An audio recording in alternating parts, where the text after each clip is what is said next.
welcome to the Business Octopus, where we talk about all things sales, marketing, and technology. I'm Avon Collis, CRM and Marketing Automation Specialist at Relevate and all-around good guy. And today I am joined with Nate Tutas from Membrane, here to talk about sales enablement, effectiveness, and sales process. Welcome, Nate. How are you going? I'm doing well. Thanks, Avon. Appreciate you having me. No problem at all. Now, we've got a familiar background in the military, and we sort of been talking a lot about having a system, having a process, being really sort of driven and being effective. Particularly we're used to working with large teams, delegating responsibility, but a lot of people in companies have a lot of trouble around that, or they don't really have a process, or they haven't really thought about it. They think things should just happen. So why are some organizations, in your opinion, why are they ineffective? Why are they not working? Well, from a sales perspective, I think the reason that they're not working is because sales is the one area within a company that you don't go to school, you don't go to college, you don't go to uni to get a degree in sales. You can get a degree in marketing. There's some schools that are starting to have where you can get a sales degree, but sales has always been one of those things that you kind of shoot from the hip. So that's the first part of it. And the other part of it is that if you look at any department within a company, if you look at finance, if you look at logistics, if you look at any of those things, they all have standard operating procedures in place, typically. And if they don't, if you went to finance, for instance, and you said, hey, what are your procedures for filing our taxes or whatever it would be? And they were like, each year it comes up and we just kind of figure it out. You'd fire the person. Like, they wouldn't exist in your company anymore. Yet in sales, if you were to say, hey, what is your process for moving a new customer, finding a new customer, acquiring them, bringing them on board, moving them through our sales funnel, and actually closing, winning the opportunity, and then making sure that they're a great customer moving forward and that we grow that account as much as possible, they can't articulate it.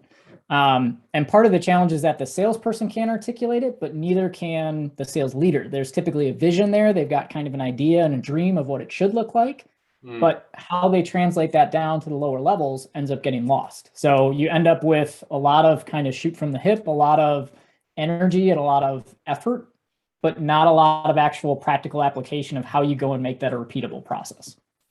Yeah, it's interesting what you said there. I think that sales is one of the softest of soft skills, in that you really can't train it, like you said, and it takes life experience and having gone out and done those things, because you're playing with human emotions, persuasion, and every person you talk to is different. Maybe they're in a different emotional state. You've really got to read them.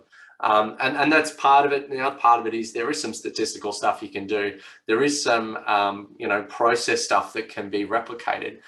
So it's very interesting. And another point you made about account growth is that I think a lot of people go, great, we closed it, we won the deal, let's go find the next customer. And everyone's buying leads, everyone's doing, cold calling and trying to outreach on, things like LinkedIn. But what we forget is, or what most businesses forget, is that most customers that you've already got are your best customers that you're ever going to have. And they're 16 times cheaper to sell to and 8 times more likely to buy. So I think it's a very important point that you bring up there. So what are some of the ways that a business can become more effective in sales? Well, there's a ton of different ways. I think one of the most important and vital first steps, I would say, is actually getting a process in place. So to your point, there are a lot of soft skills that are involved in sales. There is a lot of reading of personalities and understanding who it is that you're selling to. And that's why you'll see a lot of things where there's sales is part art and part science.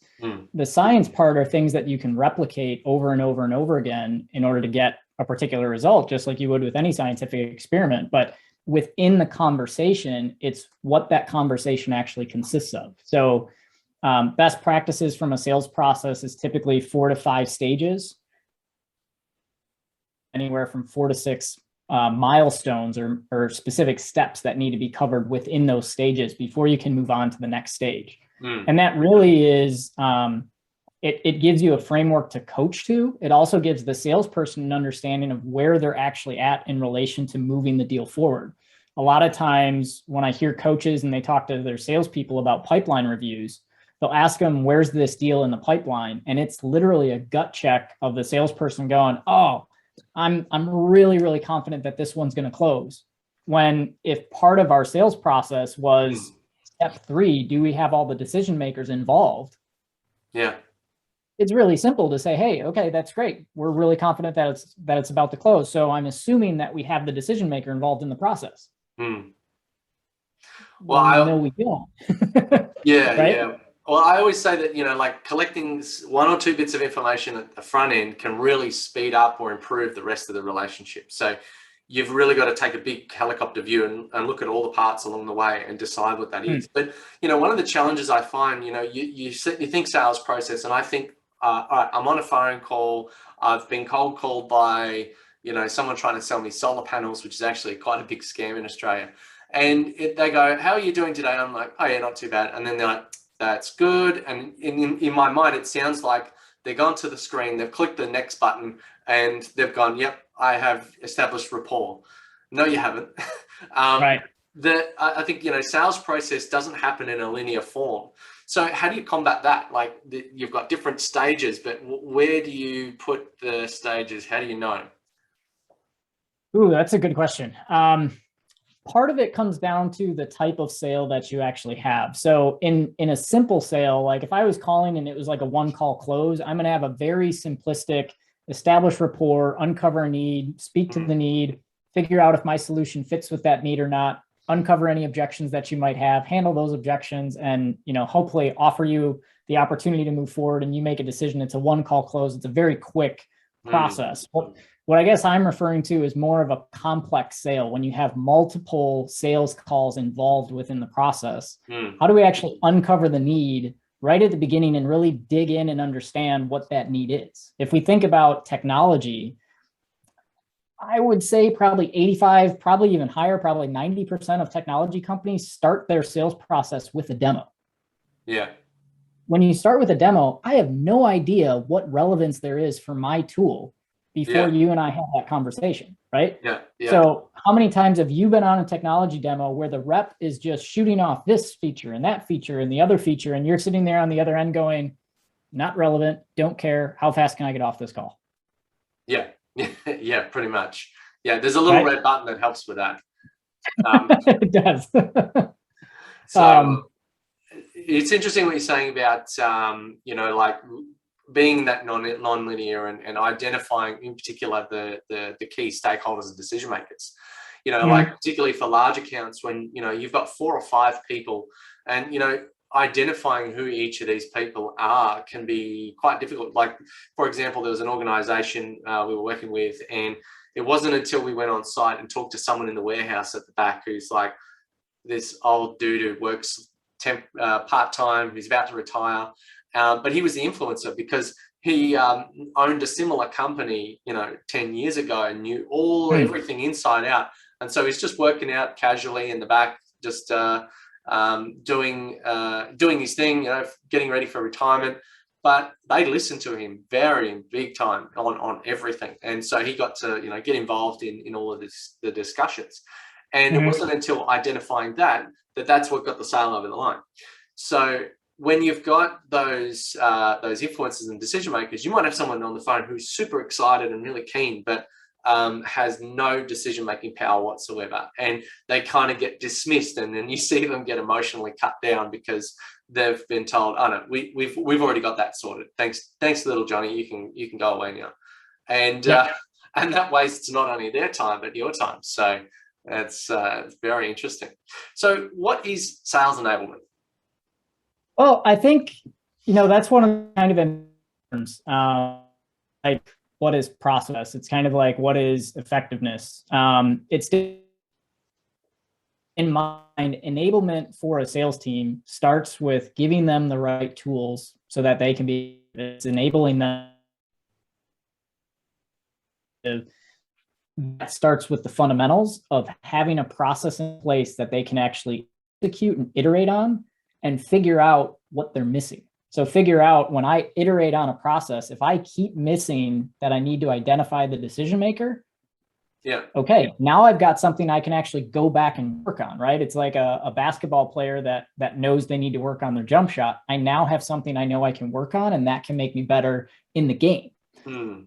Without that, what I see a lot of times in technology is we enable sales teams by giving them a ton of additional tech and saying, hey, we're going to give you this cool iPad so that you can go out in the field and it's going to put your presentation right on there for you, and it's going to simplify things so much.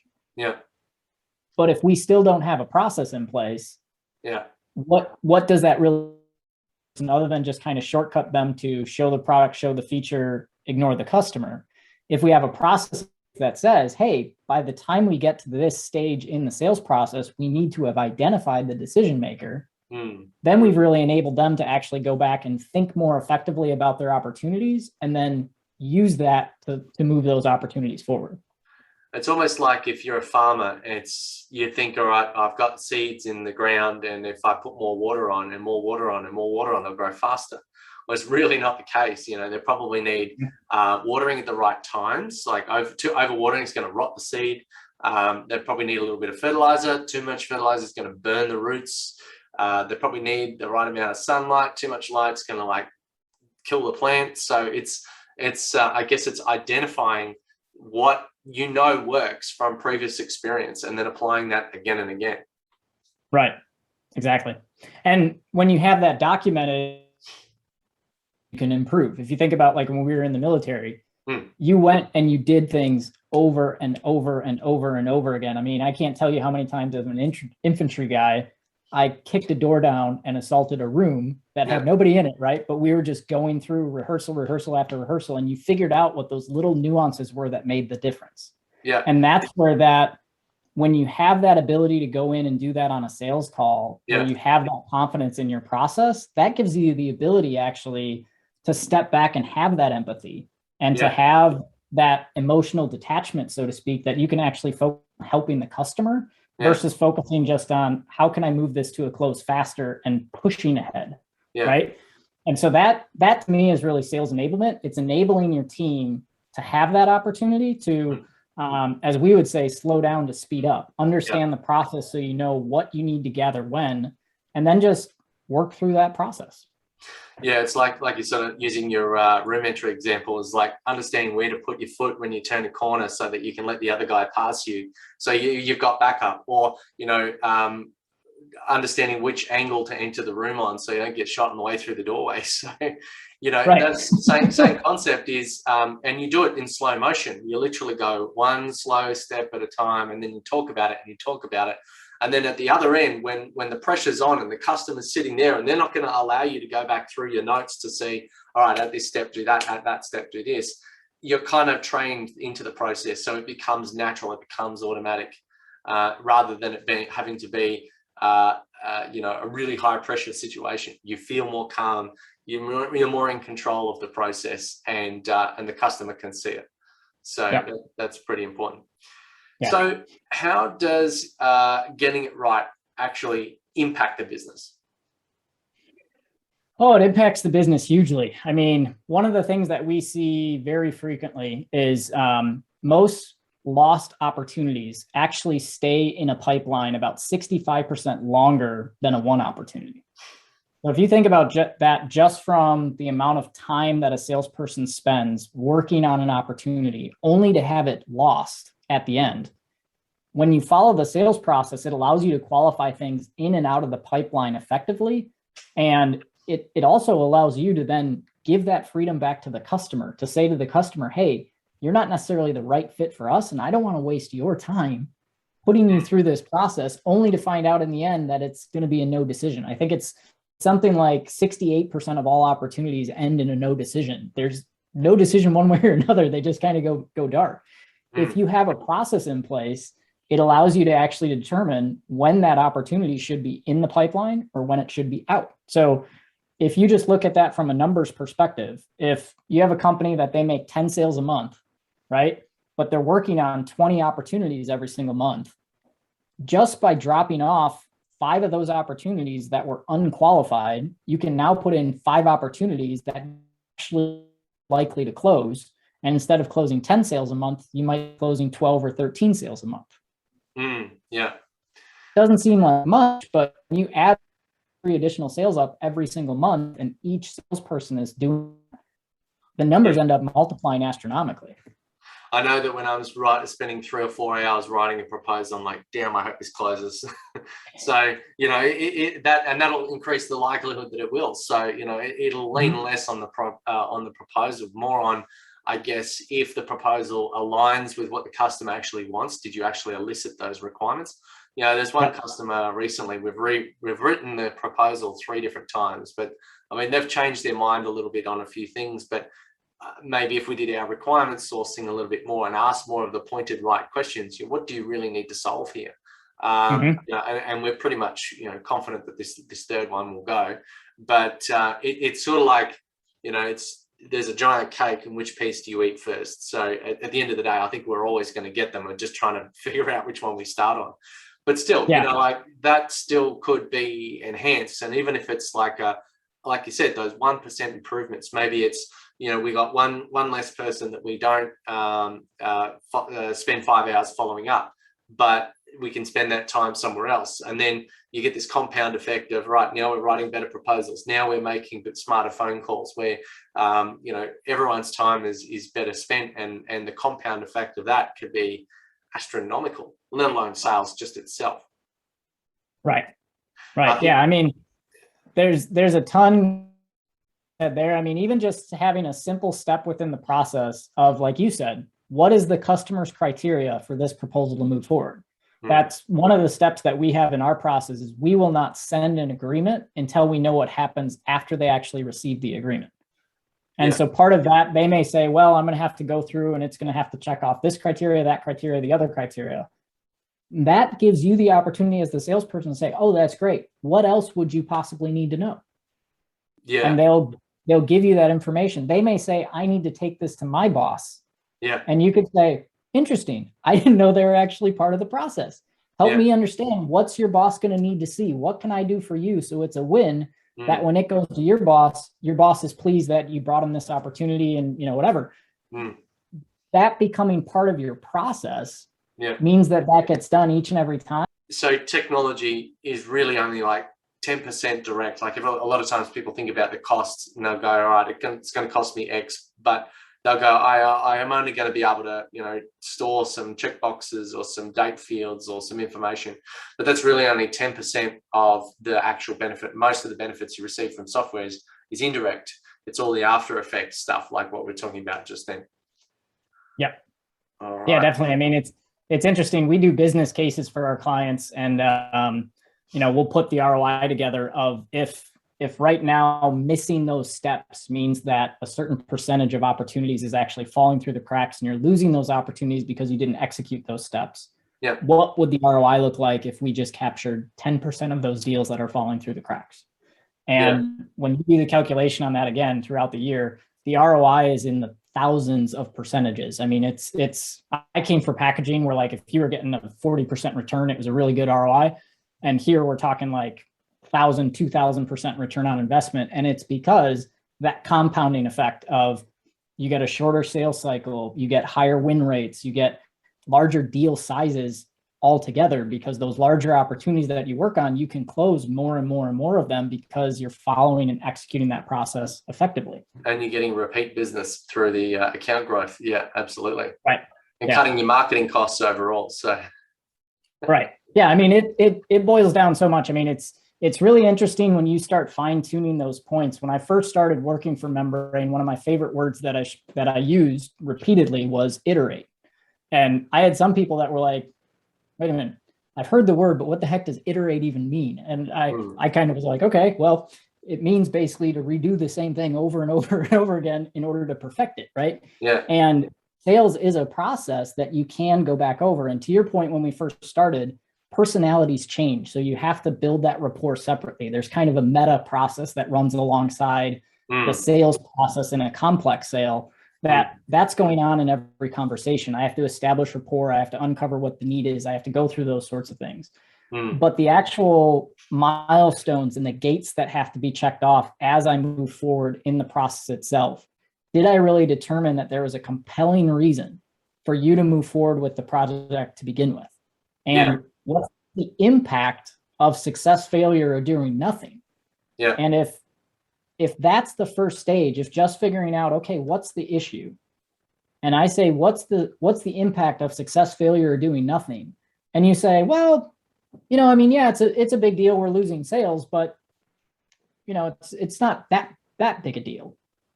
I don't have an opportunity. No, that is a pretty big deal, actually. But how many salespeople do you know that will ask that in the first stage of the sales process to say, okay, I understand why you need to make a change. Yeah. But what happens if we don't change? Yes. Yeah. Very interesting. Well, I think we should leave everybody on that. I like that suspenseful question. What happens if we don't change? So thank you very much for your time, Nate. It's been fantastic speaking with you. And if you're listening and you want to find out more, you can find out about Nate Tudis on the website membrane.com and have a look a little bit more about the platform that he works on. Now, the link, as always, will be in the comments along with Nate's LinkedIn URL. And if you're listening and you'd like to be on the show, you can check out relevate.com.au and fill out the contact form. Otherwise, thank you for listening and take care.